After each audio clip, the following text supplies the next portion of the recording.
오늘은 우리 교회가 어린 영아부부터 나이 많은 어르신들 이르기까지 동서대학교 실내체육관에서 전 교인이 하나로 어우러져 한마당 큰 축제를 벌이는 날입니다.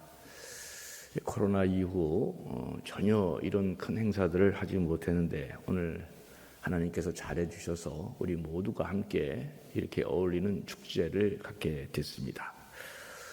운동도 같이 하고 밥도 같이 먹고 또 마지막 하이라이트인 경품 추천을 이제 통해서 푸짐한 상품도 받고 그야말로 우리 감전마음 공동체 한 마음이 되는 체육대회가 있는 날입니다. 오늘 나올 때 저도 기도했어요. 하나님, 감전교회 부임해서 한 번도 경품을 못 탔는데 오늘 좀 경품 하나 좀 받게 해주세요. 내가 기도했습니다. 아이고, 하나님 좀 잘해주셨으면 좋겠는데. 그래서 내가 그런 얘기를 딱 했더니 어느 권사님이 오늘 목사님 경품 받으면 그거 내 거 딱 그러더라고요. 그래서 그냥 하나님 맘대로 하세요. 내가 이렇게 자, 오늘 좋은 날이 됐으면 좋겠습니다. 이런 큰 행사가 있을 때마다 말없이 기도해 주시고 또 따뜻한 사랑으로 후원을 마다하지 않으시는 귀한 어른들 또 귀한 마음들 언제나 감사하고 특별히 이 귀한 행사를 통해서 우리 교우들이 그렇게 행복하기를 간절히 바라면서 준비하는 우리 남성교회 연합회 임원들 그리고 음으로 양으로 도와주신 모든 분들 정말 감사하는 마음 전하고 싶습니다. 고맙습니다. 그래서 참 행복하고 따뜻하고 참 좋습니다. 이스라엘 백성들이 어려운 광야 시절을 지날 때 그들이 하늘의 양식인 만나와 메추라기로 풍성해졌듯이 오늘 우리는 그런 물질적인 것으로 어렵지 않지만 오늘 체육대회를 통해서 우리에게도 똑같이 하늘의 신령한 양식이 충만히 내려져서 운동회뿐만 아니라 우리 인생에 또 한 번 그렇게 잊혀지지 않는 축복의 시간이 되기를 간절히 축원합니다. 예수님은 십자가에 돌아가시기 전에 그 유명한 기도를 했죠. 그러니까 성경에는 예수님이 말씀하시는 두 개의 유명한 기도가 나옵니다. 하나는 제자들에게 가르쳐 주신 우리가 너무나 잘 알고 있는 주기도문이시고 또 하나는 십자가를 지시기 전에 마지막 자기 인생을 다 정리하고 하늘나라에 가시기 전에 우리들에게 직접 우리들을 위해서 기도해 주신 그래서 하나님 앞에 직접적으로 간구한 그 유명한 대제사장 기도가 있습니다. 주기도문은 주기도문대로 아주 귀한 가치가 있고 또 예수님이 생애 마지막 십자가를 지시기 전에 기도한 이 대제사장적인 기도 또한 굉장한 의미가 있습니다. 주기도문은 가르치기 위한 기도였다면 이 요한복음 17장에 나오는 대제사장적 기도는 그가 이 세상을 떠나면서 하는 아주 간절한 하나님께 직접적으로 간구한 그 귀한 내용이 전문이 요한복음 17장에 다 기록되어 우리에게 전해지고 있습니다. 그 간구의 핵심이 크게 두 가지 내용으로 수렴되어지는데 그 중에 하나가 바로 하나됨을 위한 간절한 기도였습니다. 요한복음 17장 그래서 11절을 보면 이렇게 되어 있습니다. 나는 세상에 더 있지 아니하오나 그들은 세상에 있사옵고 나는 아버지께로 가옵나니 거룩하신 아버지여 내게 주신 아버지의 이름으로 그들을 보존하사 우리와 같이 그들도 하나 되게 하옵소서. 그렇게 간구하는 기도가 나옵니다. 그러니까 예수님은 십자가를 지시기 직전에 능력을 위해서 기도하지 않았다. 당신의 제자들에게 또 예수 믿는 모든 자들에게 하나 되게 해달라고 이 땅을 떠나면서 하나 되게 해달라고 그렇게 기도한 것을 우리가 볼 수 있습니다. 하나됨이 굉장한 능력이기 때문에 그렇습니다. 교회는 도무지 함께할 수 없는 사람들이 모여서 세상에서 받을 수 없는 그리스도의 사랑으로 하나가 되는 놀라운 공동체가 바로 교회다 하는 것을 잊지 말아야 됩니다. 그러니까 전도 선교적으로 보더라도 세상은 교회가 이렇게 하나 되는 것에 놀라움을 가지고 주목합니다. 그러기에 우리가 하나 되는 것은 이 땅에 살아계신 예수님을 보여주는 가장 강력한 통로임을 여러분 우리가 잊지 말아야 됩니다. 지금도 가톨릭이 왜 세상에 그렇게 강한 힘을 그리고 또 강한 영향력을 끼치고 있습니까? 하나 되었는데 우리보다 개신교보다 훨씬 강하기 때문에 그렇습니다. 바울은 분쟁이 많은 고린도 교인들을 향해서 고린도전서 1장 10절에서 이렇게 말했습니다. 형제들아, 내가 우리 주 예수 그리스도의 이름으로 너희를 권하노니 모두가 같은 말을 하고 너희 가운데 분쟁이 없이 같은 마음과 같은 뜻으로 온전히 합하라, 그렇게 얘기했습니다. 그리고 바울은 또 다른 에베소서 4장 3절에서 한 번 더 하나됨을 강조하는데 성령이 하나 되게 하신 것을 힘써 지키라, 그렇게 말했습니다. 교회는 그러니까 같은 말, 같은 마음, 같은 뜻을 갖고 성령이 하나 되게 하신 것을 힘써 지키는 것이 교회라고 바울이 강조하고 있습니다. 저는 그래서 마음에 철학이 하나 있습니다. 절대로 교회를 나누는 행동은 그것은 하나님 앞에 절대로 축복받지 못한다. 설사 교회가 나눠지는 한이 있더라도 목사는 절대로 교회를 나눠서 뛰어갖고 나가거나 교회를 분리하거나 이러면 절대로 이거는 하나님 앞에 바른 목사가 아니다. 저는 마음속에 아주 신념으로 갖고 있는 내용입니다. 교회는 어떻게든지 간에 같은 말, 같은 마음, 같은 뜻을 향해서 하나 되고 하나 되는 일에 힘써야지 사람을 나누고 분열하고 사람을 빼가고 이런 식의 행동하는 것은 절대로 그 사람 복을 받지 못한다 하는 것이 제 마음에 갖고 있는 목회 철학입니다. 예수님을 포함해서 교회가 이 땅에 등장하면서 왜 그토록 하나됨을 강조하고 있는 것일까? 그건 제 생각에 두 가지 이유 때문이라 저는 생각합니다. 첫째는 하나 되는 것이 너무도 소중하고 중요한 일이기 때문에 그렇습니다. 불가능한 것이 가능케 되고 전혀 상상할 수 없는 일이 현실이 되는 것, 그것은 오직 하나됨 속에서만 가능하기 때문에 그렇습니다. 참 신기하잖아요. 애들 태어나는 거 보면 진짜 신기합니다.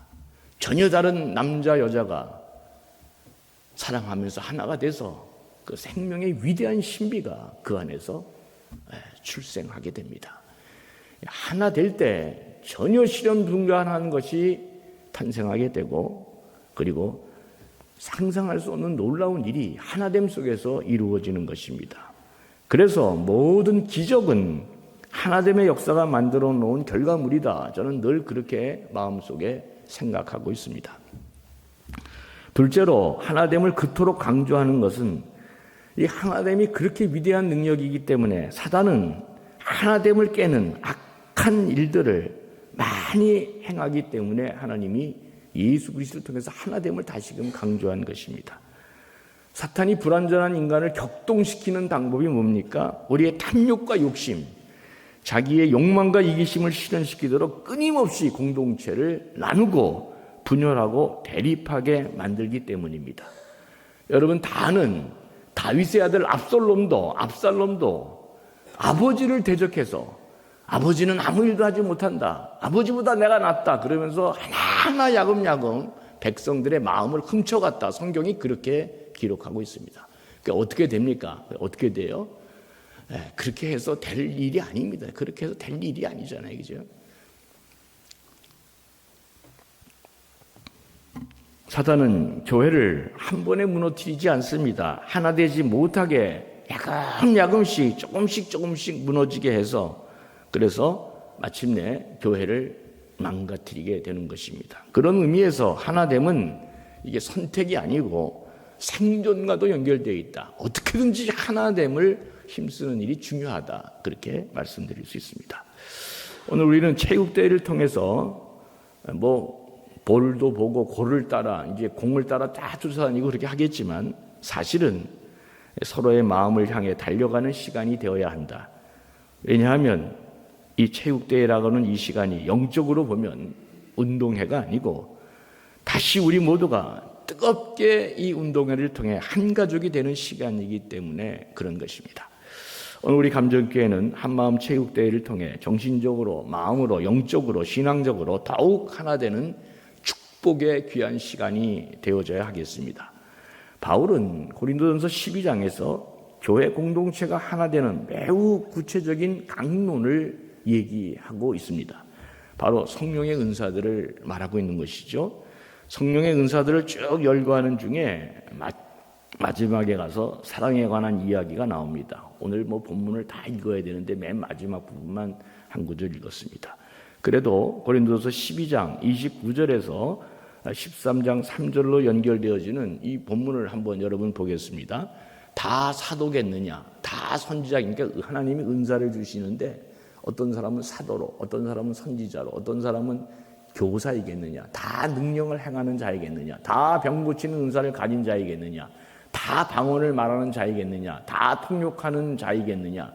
너희는 더욱 큰 은사를 사모하라. 내가 또한 가장 좋은 길을 너희에게 보이리라.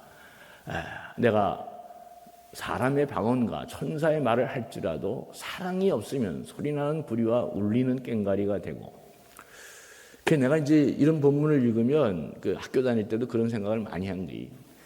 저처럼 하나님의 사랑과 천사의 말을 하는 사람이 어디 있겠어요? 목사처럼 그렇게 말 잘하는 사람이 어디 있겠어요? 근데 이런 게 다 꽝이라는 사실을 본문을 통해서 내가 알게 되는 것입니다.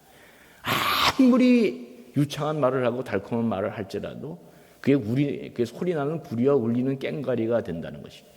내가 예언하는 능력이 있어 모든 비밀과 모든 지식을 알고 또 산을 옮길 만한 모든 믿음이 있다 할지라도 뭐가 없으면, 사랑이 없으면 그건 다 허위 조작이다 하는 것을 우리에게 가르쳐주고 있습니다. 내가 내게 있는 모든 것으로 구제하고 또 내 몸을 불사르게 내줄지라도 사랑이 없으면 내게 아무 유익이 없느니라. 진짜 이거 굉장한 얘기가 아닐 수 없습니다. 바울은 다 사도일 수도 없고 다 선지자일 수도 없고 다 교사일 수도 없습니다. 다 능력을 행하는 사람일 수도 없고 다 방언하는 사람일 수도 없다.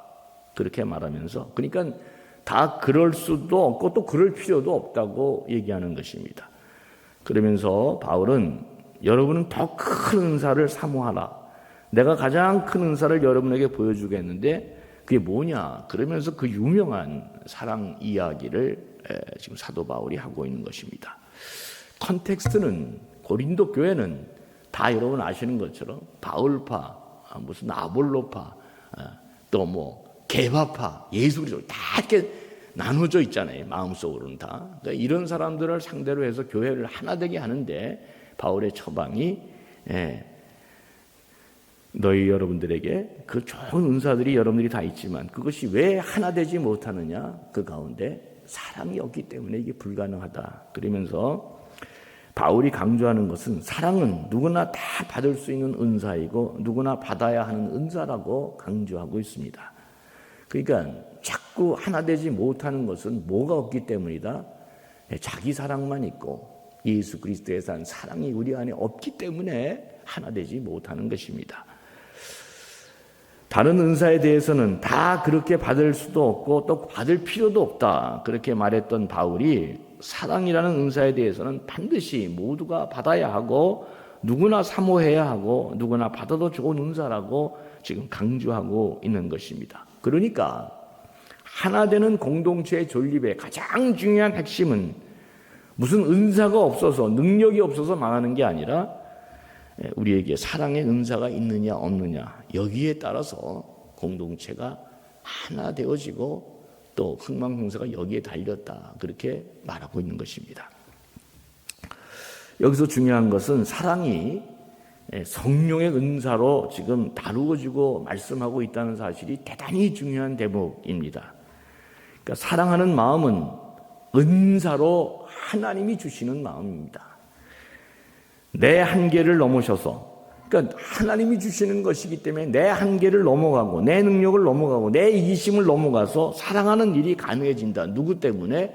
성령이 주시는 은사로 가능하게 되는 것입니다. 이 점이 매우 중요한 점입니다. 우리는 성령께서 역사할 때는 사랑도 많이 하고 또 어떨 때는 성령이 역사하지 않으면 또 그냥 사랑하지도 않고 미워하고 이러잖아요. 그런데 그래서 바울은 성령의 충만한 사랑의 은사를 받도록 그렇게 말하는 것입니다. 이게 은사로 주어진다고 하는 것은 내 한계와 내 능력을 넘어가는 하나님의 역사가 내 안에서 이루어진다는 것을 말하고 있기 때문입니다.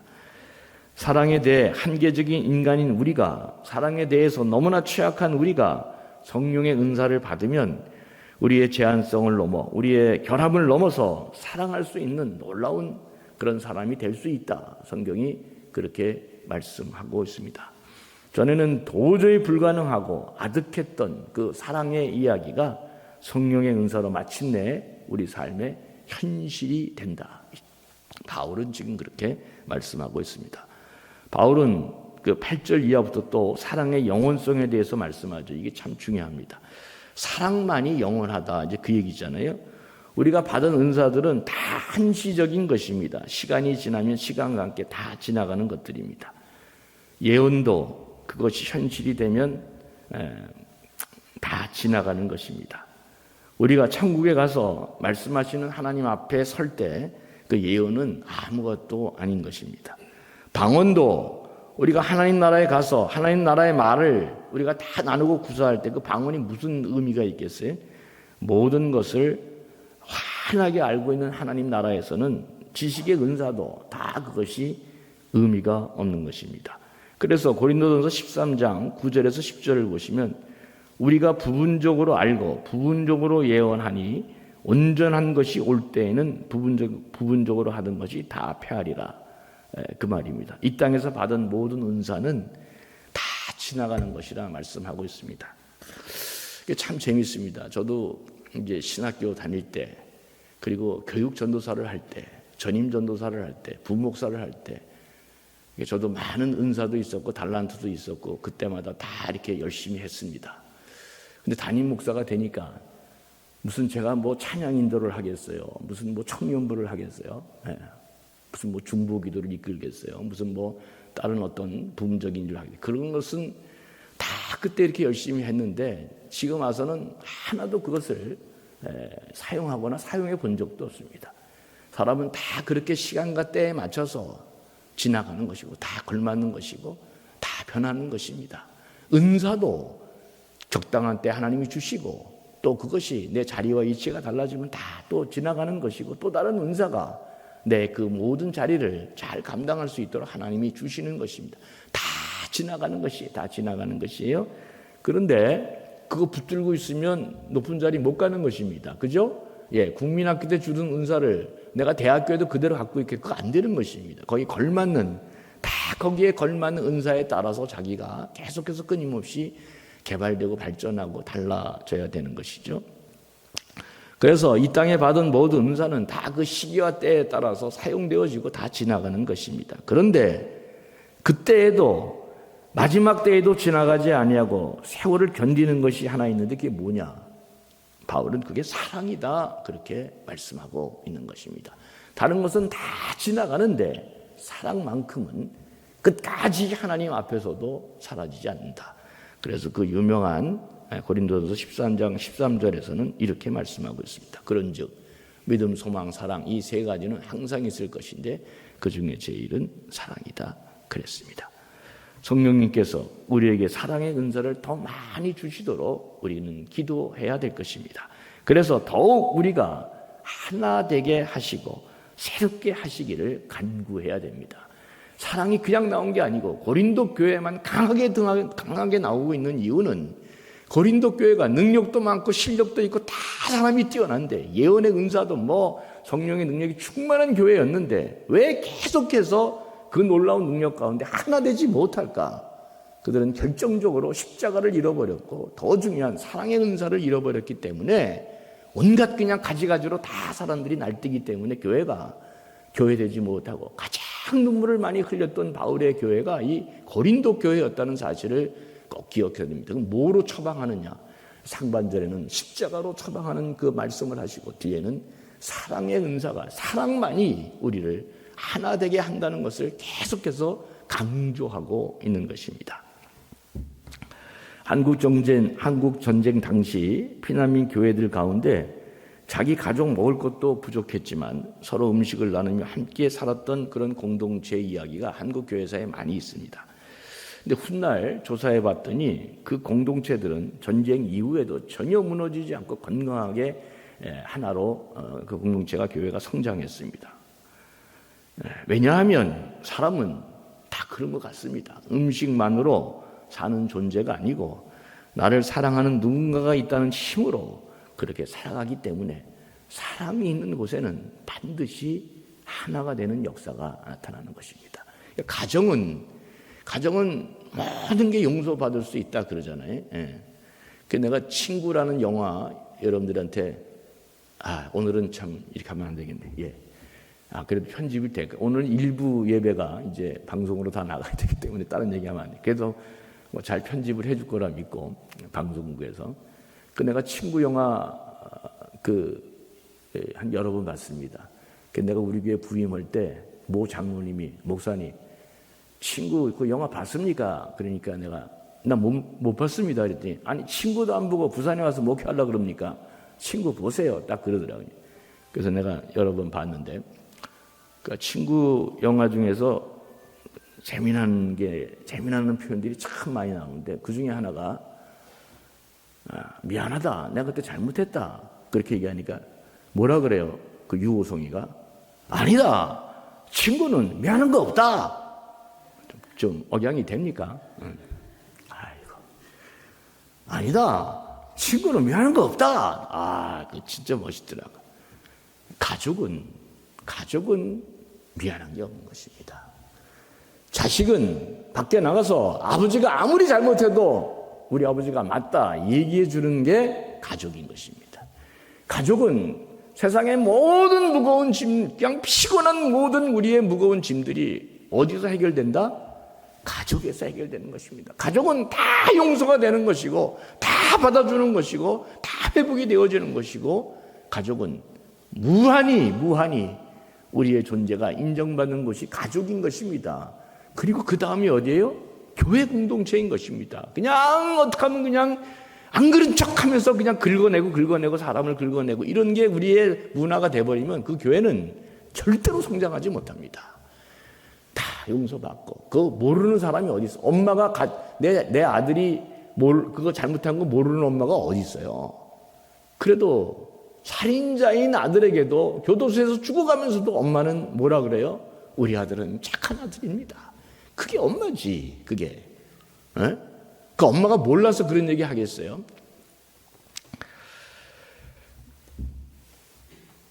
사람은 음식으로 밥 먹는 것으로만 살아가는 존재가 아니다. 나를 사랑하는 누군가 있다는 힘으로 살아가기 때문에 사랑이 중요한 것입니다. 여러분 목사가 왜 교회에서 함부로 얘기하면 안 됩니까? 목사의 말이 마지막 그 사람의 평가가 되기 때문에 그런 것입니다. 절대로 목사는 하여튼 죽을 때까지 아무리 어떤 사람이 교회 안에 잘못했다 할지라도 그 사람은 그런 사람이 아니었습니다. 상황이 그랬으니까 어떻게 하겠습니까? 절대로 목사는 자기 교인을, 자기 그리스도의 몸인 교인을 그렇게 얘기할 수 없는 것입니다. 그럼 목사가 모를까요? 알까요? 몰라요? 알아요? 또 이제 이런 얘기하면 우리 목사님 몰라서 내가 다 어떻게 해봐야 진짜 삼류교인이지 그렇게 하면 다 알지만 그래도 끝까지 부둥켜 안고 가는 사랑의 힘이 있어요. 그래야 그 사람이 살기 때문에 그렇습니다. 교회는 그런 곳이다. 지금 바울이 그렇게 말하고 있는 것입니다. 가까운 곳에서부터 사랑의 은사를 발휘하는 사람이 되어야 하겠습니다.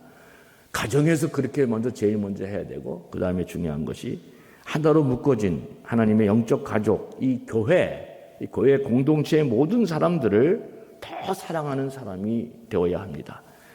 하나된 공동체는 여러분 하나된 공동체는 갈등이 없어서 하나된 공동체가 되는 게 아니라 어떠한 일이 있어도 사랑 때문에 다시 회복되고 손잡는 공동체가 좋은 것입니다. 가정은 아무리 회초리로 엄마가 되고 아버지가 회초리를 된다 할지라도 다시 그게 왜 가정입니까? 사랑 때문에 다시 하나가 될 수 있기 때문에 그게 좋은 공동체가 되는 것입니다. 하나된 공동체는 그 안에 갈등이 없기 때문에 하나 되는 게 아니고 언제나 다시금 사랑 때문에 손잡기 때문에 그 공동체가 하나로 갈 수 있는 것입니다. 교회는 사랑할 때 부응하는 것이죠. 세상은 교회의 설교보다 성도들이 서로 사랑하는 모습을 통해 하나님을 보기 때문에 교회는 어떻게든지 간에 사랑의 힘이 우리 안에 큰 힘이 되도록 노력해야 됩니다. 많은 사람들이 오늘 경기 결과를 아무것도 기억하지 못할 것입니다. 누가 오늘 경기에 누가 이겼다는 걸 누가 기억하겠어요? 그러나 누군가가 오늘 이 체육대회를 통해서 나에게 건네주는 따뜻한 그 사랑의 말 한마디가, 따뜻하게 나를 일으켜준 그 아름다운 그 도와주는 그 행동 하나가 평생 기억나는 위대한 그런 사건이 될 것입니다. 누가 1등 했냐 그거 기억도 못합니다. 오늘 체육대회를 통해서 진짜 영적인 가정이 되는 가장 중요한 행위는 이 체육대회를 통해 누군가가 나에게 격려의 사랑의 한마디를 해주고 넘어진 나를 일으켜주는 그 아름다운 행위가 평생 우리가 이 체육대회가 기억되는 아름다운 행사가 될 것입니다. 우리 모두는 하나님이 나에게 주신 하나님 나라의 영적인 가족임을 잊지 않는 우리 모두가 꼭 되기를 간절히 바랍니다. 시편 133편 1절, 옛날에 제가 체육대회 할 때 이 본문을 갖고 그렇게 설교한 적이 있습니다. 유명한 본문이죠. 형제가 연합하여 동거함이 그리 어찌 선하고 아름다운 거 그랬습니다. 시편 133편은 그 유명한 하나님의 성전에 올라가면서 드린 찬양입니다. 교인들이 성전에 올라가면서 하나님을 예배하고 또 믿음으로 마음을 같이하는 사람들과 더불어 살아가는 것이 얼마나 복되고 감사한 일인지를 시편 133편은 지금 선포하고 있는 것입니다. 이처럼 신앙생활은 하나님을 뵙는 것과 사람을 사귀는 일 두 가지가 함께 날줄과 시줄로 얽혀 같이 가는 것이 신앙생활이다. 이걸 꼭 여러분 잊지 말아야 됩니다. 이 중에 하나님 뵙는 일에 실패한 사람에서 교회 떠나는 사람은 하나도 없습니다. 전부 다 두 번째, 사람과 같이 더불어 그렇게 살아가는 요 일이 잘 안 돼서 자꾸 상처받고 어려움을 당하는 거 아닙니까? 여러분, 신앙생활은 하나님 뵙는 것과 사람 사귀는 일이 두 가지가 맞물려 있다. 이 두 가지가 같이 잘 될 때 그 사람이 좋은 신앙인이다 하는 것을 잊지 말아야 됩니다. 저는 하나님만 보고 교회 옵니다. 그거 맞는 얘기인데 그 하나님만 보고 교회 온다는 그 신앙이 사람을 만나는 일에도 승화되지 않으면 그 신앙은 뭔가 조금 잘못되어 있다는 것을 꼭 기억해야 됩니다. 그거는 잘못된 신앙이고 이기적인 신앙이고 자기 자신만을 합리화시키는 신앙이다. 이 두 개가 같이 맞물려져 갈 때 그때 좋은 신앙인이 되는 것이고 그리고 교회가 하나 되는 위대한 교회가 될 수 있다. 하나님을 신앙하는 사람들끼리 서로 마음을 주고받으면서 더불어 살아가는 일은 절대로 이것은 선택이 아니다. 옵션이 아니다. 어떻게 해서든지 간에 힘쓰고 애써야 되는 일이다. 시편 133편은 지금 우리에게 그렇게 말하고 있습니다. 보라, 형제가 연합하여 동거함이 어찌 그리 선하고 아름다운고 그랬습니다. 이런 말이 있습니다. 나가 모여서 우리가 되는 게 아니고 나를 버리고 우리가 되는 것이다. 진짜 기가 막힌 통찰이 아닐 수 없습니다. 나가 모여서 우리가 되는 게 아니고 나를 버릴 때 우리가 되는 것이다. 정말 굉장한 통찰이 아닐 수 없습니다.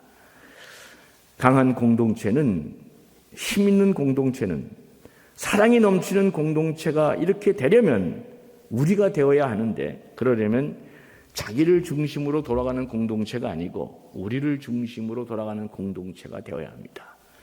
사람들은 다 눈치가 빠르기 때문에 튀려고 그러면 다 그거 압니다, 여러분. 예? 그래서 자꾸 나가 드러나기 시작하면 줄줄이 다 그렇게 가기 때문에 교회가 절대로 하나가 되지 못하는 것입니다. 우리로 가야 됩니다. 우리로 가야.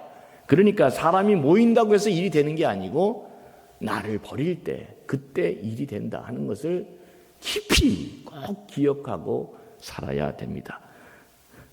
좋은 교회, 좋은 공동체는 서로에 대한 배려와 사랑이 있음을 꼭 잊지 말기를 바랍니다. 그래서 하나된 교회는 회복이 일어납니다. 상처 입은 사람들이 그 교회의 진정한 하나됨을 통해 다시 웃음이 회복되는 것입니다. 하나된 교회는 다음 세대가 언제나 연결되게 되어 있습니다. 왜냐하면 하나된 교회 아이들은 정말 즐거운 것이고 좋은 것이다, 이런 좋은 인상을 갖고 있기 때문에 그렇습니다. 하나된 교회는 전도가 자연스럽게 일어납니다. 왜냐하면 사람들은 사랑이 있는 곳으로 다 외롭기 때문에 오기 때문에 그렇습니다. 하나된 교회는 세상을 이깁니다. 왜요? 사랑이 언제나 분열보다 강하게 역사하기 때문에 그렇습니다. 하나님은 오늘 체육관에서 우리들의 경기만 보는 것이 아니라 우리들의 사랑을 보게 될 것입니다. 왜냐하면 사랑하면 주님이 그토록 원했던 하나 되는 강한 공동체가 될 수 있기 때문에 그렇습니다. 하나가 되면 교회는 세상이 감당할 수 없는 공동체가 되고, 하나가 되면 우리는 살아있는 한 가족 공동체가 될 것입니다. 모일 때마다 형제 자매가 어울려서 함께 사는 모습이 그 얼마나 아름답고 즐거운가. 성전에 올라가면서, 성전에 올라가는 10편의 시가 있다 그랬잖아요, 제가. 마지막에 형제 자매가 어울려서 함께 사는 모습이 그 얼마나 아름답고 즐거운가. 이게 박대성 목사가 꿈꾸는 이 땅의 교회의 모습입니다. 주의 성전에 올라가는 것이 그 어떤 곳에서보다도 내가 오늘 누구도 만나고 너무 행복하고 이런 교회가 꼭 되도록, 제가 나중에 노회장이 되면 이런 노회를 만들도록, 그냥 노회에 가고 싶고 서로 만나고 싶고 사랑하고 싶고 이런 아름다운 형제의 만남이, 동거함이 얼마나 기쁘고 아름다운가, 이런 걸 만들어가는 것이, 그리고 이렇게 만드는 일이 너무나 가치 있고 좋고 중요한 일이다, 꼭 잊지 말았으면 좋겠습니다. 언제나 이런 감사의 고백이 우리 공동체 안에 너무나 넘쳐나서 주일날, 아니 교회 성전에 모든 올 때마다 그렇게 기쁘고 감사하고 고맙고 눈물이 나는 그런 아름다운 공동체가 되어야 될 것입니다. 아무쪼록 오늘 체육대회를 통해 성령께서 꼭 일하시기를 간절히 소망하고, 우리 모두가 성령 충만한 가운데 더욱 서로를 사랑하고 하나 되는 복된 날이 되어져서 감전 공동체를 통해 하나님이 원하시고 그렇게 큰일 하시기를 원하는 그 귀한 일들이 하나님의 강한 아름다운 역사 속에 우리가 그런 일을 다 감당해내도록 오늘 체육대회가 그 문을 여는 우리 모두의 축제가 되고 사랑이 되고 하나 되는 귀한 행사가 되기를 주의 이름으로 간절히 축원합니다. 하나님 아버지, 우리 교회가 단지 함께 모이는 교회가 아니라 서로 사랑함으로 진정 하나 되는 교회 되게 하여 주옵소서. 어린아이부터 어르신에 이르기까지 모두가 오늘 또 이 체육 행사를 통해 가족됨을 경험하게 하시고, 웃고 기쁘고 즐거운 것을 뛰어넘어 사랑의 회복이 우리 안에 넘쳐나는 이 좋은 체육대회가 되게 해 주시옵소서. 감사하며 예수님의 이름으로 간절히 기도하옵나이다. 아멘.